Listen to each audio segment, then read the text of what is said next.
স্রোতের এই অসুস্থতার কথা সার্থকের কান অব্দি যাতে কোনো মতেই না পৌঁছায় তার জন্য এবার সার্থকের পিসিমণির সাথে তুমুল অশান্তি সৃষ্টি হলো সার্থকের বাবার। হ্যাঁ বন্ধুরা, ভিডিওতে লাইক দিয়ে দেখতে থাকুন। সার্থকের বাবা সার্থকের পিসিমণিকে বলতে থাকে যে, সীমা তুই যাবি আমার সাথে হসপিটালে, আমি এক্ষুনি ছুটে যাবো, কারণ আমি আর মোটেও নিজেকে স্থির রাখতে পারছি না।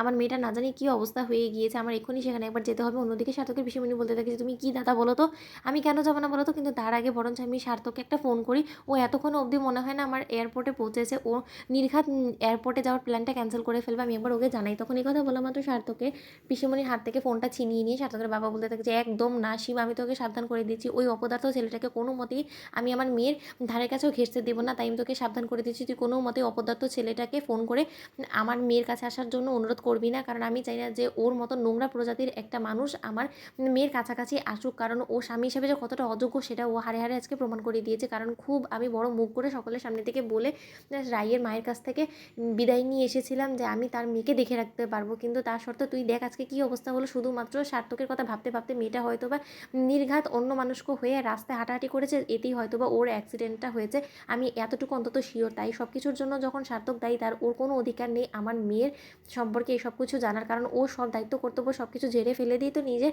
স্বপ্নের পেছনে ছুটতে গিয়েছে, তাই না? ওর স্বপ্নের পেছনে ছুটতে গিয়ে যাওয়াটাই তো আমার মেয়ের জীবনে কাল হয়ে দাঁড়ালো। তাই আমি চাই না যে ওর মতন একটা পাপী অপরাধী দাগি আসামি আর যাই হোক না কেন আমার মেয়ের কাছাকাছি আসুক। তাই তুই কোনো মতে ওকে ফোন করবি না। অন্যদিকে এই কথা বলে যখন সার্থকের বাবা একাই হসপিটালের উদ্দেশ্যে রওনা হয়ে যায়, ঠিক সেই মুহূর্তে সার্থকের পিসিমণি বলতে থাকে যে, আর যাই হোক না কেন স্বামী হিসেবে সার্থকের অবশ্যই এই কথাটা জানার দরকার, কারণ যদি বেচারা আজকে না জানতে পারে, তাহলে যদি ওই দেশে যাওয়ার পর সার্থক কোনো মতে কারো কাছ থেকে এই জিনিসটা খবর পায়, তখন ও যথেষ্ট পরিমাণে দুঃখ পাবে। ও হয়তো বা কোনোদিন আমাকে ক্ষমা করবে না, ও তখন আমাকেই প্রশ্ন করবে যে, পিসিমণি তুমি অন্তত আমাকে কেন জানালে না।